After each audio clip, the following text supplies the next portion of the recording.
नमस्कार दोस्तों।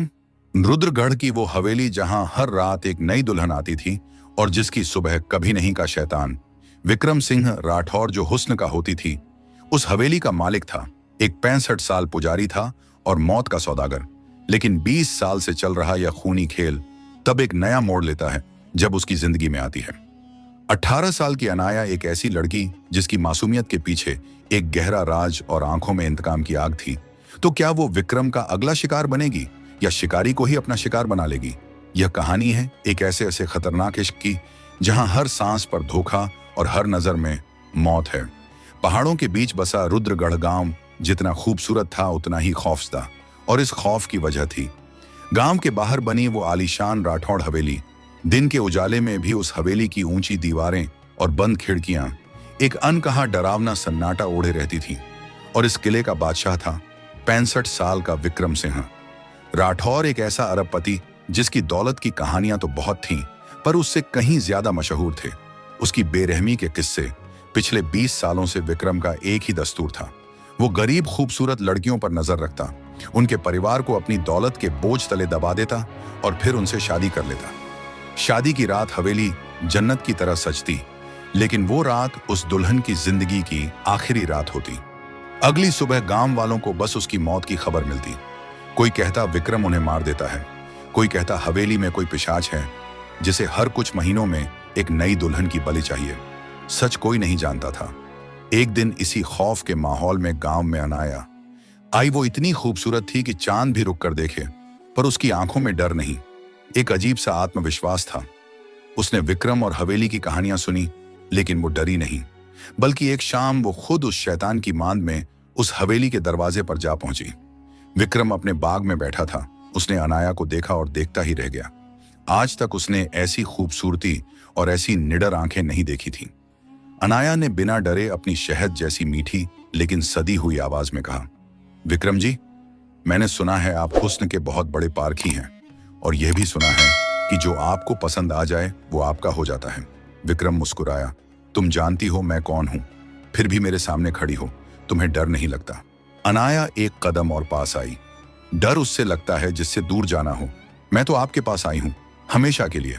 विक्रम हैरान था। ये लड़की आग थी, एक ऐसी आग जिसे वो अपनी मुट्ठी में कैद कर लेना चाहता था। उसने फैसला कर लिया, यह सिर्फ एक रात की दुल्हन नहीं, यह हमेशा के लिए उसकी मलिका बनेगी। शादी हो गई। गांव वालों ने मान लिया कि एक और जिंदगी खत्म। लेकिन इस बार कुछ अलग हुआ। एक हफ्ता बीत गया। अनाया जिंदा थी, और सिर्फ जिंदा नहीं थी, वो हवेली पर राज कर रही थी। विक्रम जो किसी के आगे सिर नहीं झुकाता था, वो अनाया के एक इशारे पर उठता बैठता था। वो सचमुच उससे इश्क करने लगा था। लेकिन हवेली की दीवारों के अंदर एक खतरनाक खेल चल रहा था। अनाया विक्रम से इश्क नहीं, बल्कि उसकी नफरत का नाटक कर रही थी। 5 साल पहले उसकी बड़ी बहन रिया भी विक्रम की दुल्हन बनी थी और फिर कभी नहीं लौटी। अनाया यहां अपनी बहन का बदला लेने आई थी। उसे पता था कि विक्रम का यह इश्क एक नकाब है, और उसे उस नकाब के पीछे छुपे शैतान का असली चेहरा दुनिया के सामने लाना है। यह इश्क का नहीं, मौत का खेल था। दिन में वो विक्रम की प्रेमिका बनकर रहती, और रात में जब विक्रम सो जाता तो वो एक साया बन जाती। वो हवेली का कोना कोना छानती, उस एक सुराह के लिए जो विक्रम के गुनाहों का पर्दाफाश कर सके। एक रात उसे विक्रम की स्टडी में एक पुरानी डायरी मिली, लेकिन वो खाली थी। बस आखिरी पन्ने पर एक अजीब सा निशान बना हुआ था। अनाया समझ गई कि यह कोई कोड है। उसने हवेली में उस निशान को ढूंढना शुरू कर दिया। कई दिनों बाद उसे वो निशान हवेली के एक बंद पड़े हिस्से की दीवार पर मिला। उसने उसे दबाया और दीवार का एक हिस्सा अंदर की ओर खिसक गया। सामने एक गुप्त रास्ता था जो नीचे अंधेरे तहखाने की ओर जा रहा था। अनाया का दिल जोर जोर से धड़क रहा था।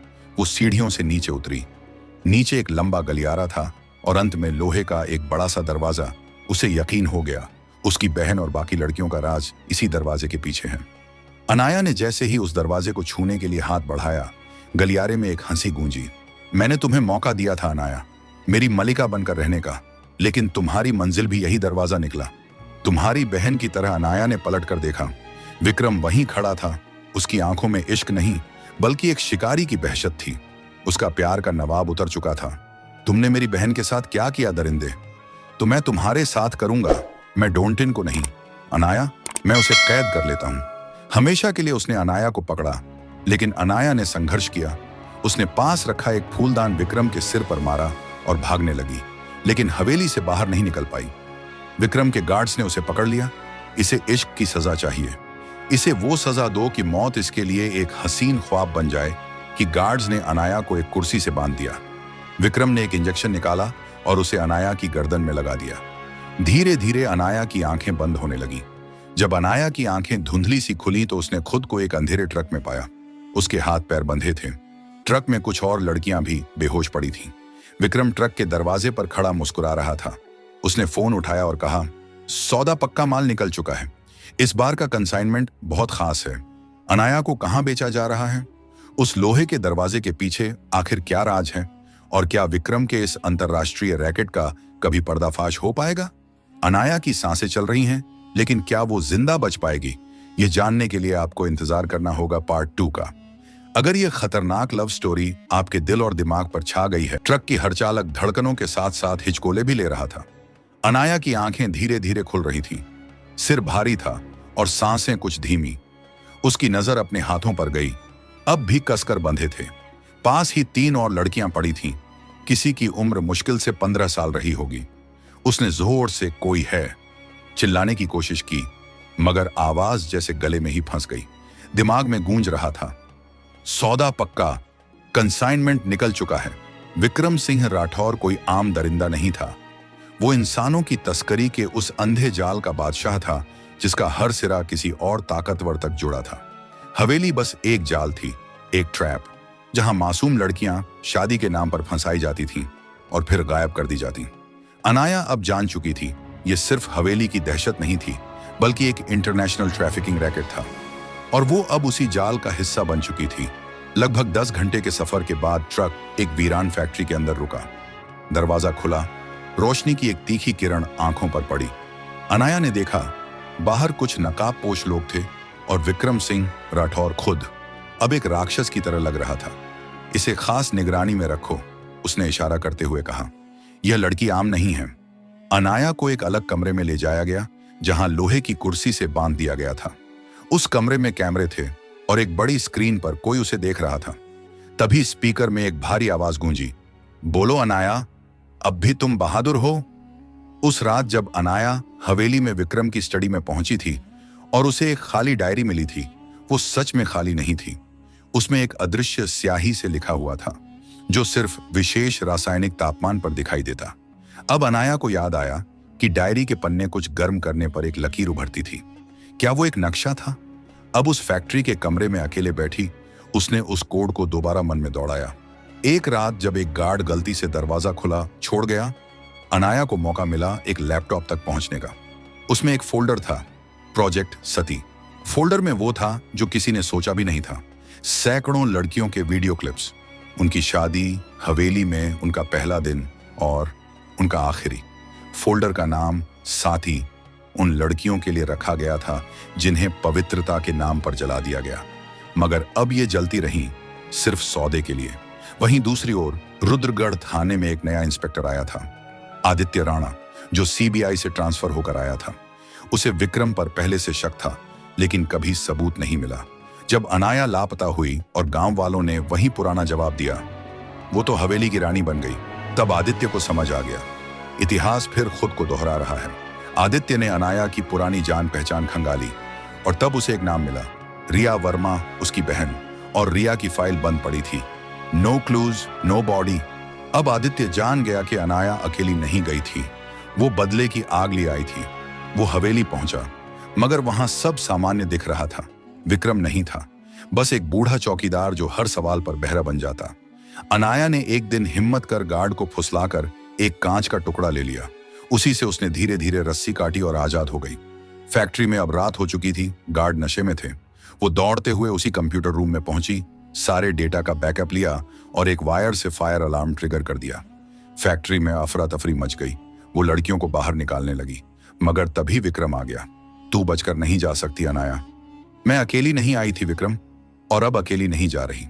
तो दोस्तों, अगर आपको यह कहानी प्रेरणादायक लगी हो तो कमेंट में जय हिंद जरूर लिखें, वीडियो को लाइक करें और चैनल को सब्सक्राइब करना बिल्कुल मत भूलिए, क्योंकि आपकी एक प्रतिक्रिया हमें ऐसी और प्रेरणादायक कहानियां लाने की ताकत देती।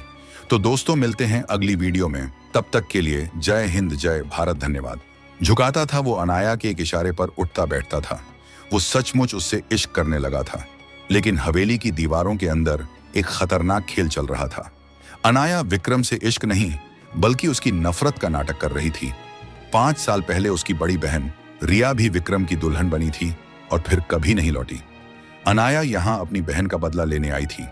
उसे पता था कि विक्रम का यह इश्क एक नकाब है और उसे उस नकाब के पीछे छुपे शैतान का असली चेहरा दुनिया के सामने लाना है। यह इश्क का नहीं, मौत का खेल था। दिन में वो विक्रम की प्रेमिका बनकर रहती और रात में जब विक्रम सो जाता तो वो एक साया बन जाती। वो हवेली का कोना कोना छानती, उस एक सुराह के लिए जो विक्रम के गुनाहों का पर्दाफाश कर सके। एक रात उसे विक्रम की स्टडी में एक पुरानी डायरी मिली, लेकिन वो खाली थी। बस आखिरी पन्ने पर एक अजीब सा निशान बना हुआ था। अनाया समझ गई कि यह कोई कोड है। उसने हवेली में उस निशान को ढूंढना शुरू कर दिया। कई दिनों बाद उसे वो निशान हवेली के एक बंद पड़े हिस्से की दीवार पर मिला। उसने उसे दबाया और दीवार का एक हिस्सा अंदर की ओर खिसक गया। सामने एक गुप्त रास्ता था जो नीचे अंधेरे तहखाने की ओर जा रहा था। अनाया का दिल जोर जोर से धड़क रहा था। वो सीढ़ियों से नीचे उतरी। नीचे एक लंबा गलियारा था और अंत में लोहे का एक बड़ा सा दरवाजा। उसे यकीन हो गया, उसकी बहन और बाकी लड़कियों का राज इसी दरवाजे के पीछे है। अनाया ने जैसे ही उस दरवाजे को छूने के लिए हाथ बढ़ाया, गलियारे में एक हंसी गूंजी। मैंने तुम्हें मौका दिया था अनाया, मेरी मलिका बनकर रहने का, लेकिन तुम्हारी मंजिल भी यही दरवाजा निकला। तुम्हारी बहन की तरह अनाया ने पलट कर देखा। विक्रम वहीं खड़ा था। उसकी आंखों में इश्क नहीं बल्कि एक शिकारी की बहशत थी। उसका प्यार का नवाब उतर चुका था। तुमने मेरी बहन के साथ क्या किया दरिंदे?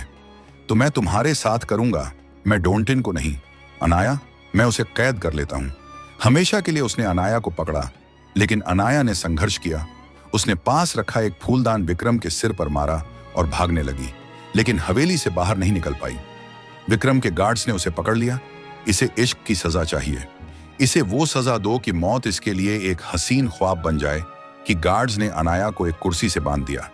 विक्रम ने एक इंजेक्शन निकाला और उसे अनाया की गर्दन में लगा दिया। धीरे धीरे अनाया की आंखें बंद होने लगी। जब अनाया की आंखें धुंधली सी खुली तो उसने खुद को एक अंधेरे ट्रक में पाया। उसके हाथ पैर बंधे थे। ट्रक में कुछ और लड़कियां भी बेहोश पड़ी थीं। विक्रम ट्रक के दरवाजे पर खड़ा मुस्कुरा रहा था। उसने फोन उठाया और कहा, सौदा पक्का माल निकल चुका है। इस बार का कंसाइनमेंट बहुत खास है। अनाया को कहां बेचा जा रहा है?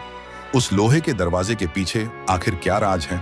और क्या विक्रम के इस अंतरराष्ट्रीय रैकेट का कभी पर्दाफाश हो पाएगा? अनाया की सांसें चल रही हैं, लेकिन क्या वो जिंदा बच पाएगी? ये जानने के लिए आपको इंतजार करना होगा पार्ट 2 का। अगर ये खतरनाक लव स्टोरी आपके दिल और दिमाग पर छा गई है तो हमारे चैनल को सब्सक्राइब करना बिल्कुल ना भूलें और उस घंटी वाले आइकॉन को अभी दबाएं। इस वीडियो को एक लाइक करें और कमेंट्स में हमें बताएं कि आपको क्या लगता है। अनाया खुद को कैसे बचाएगी, इसे अपने दोस्तों के साथ शेयर करें और बने रहे हमारे साथ इस खौफनाक सफर के अगले पड़ाव के। तो दोस्तों, अगर आपको यह कहानी प्रेरणादायक लगी हो तो कमेंट में जय हिंद जरूर लिखें। वीडियो को लाइक करें और चैनल को सब्सक्राइब करना बिल्कुल मत भूलिए, क्योंकि आपकी एक प्रतिक्रिया हमें ऐसी और प्रेरणादायक कहानियां लाने की ताकत देती। तो दोस्तों, मिलते हैं अगली वीडियो में। तब तक के लिए जय हिंद, जय भारत, धन्यवाद।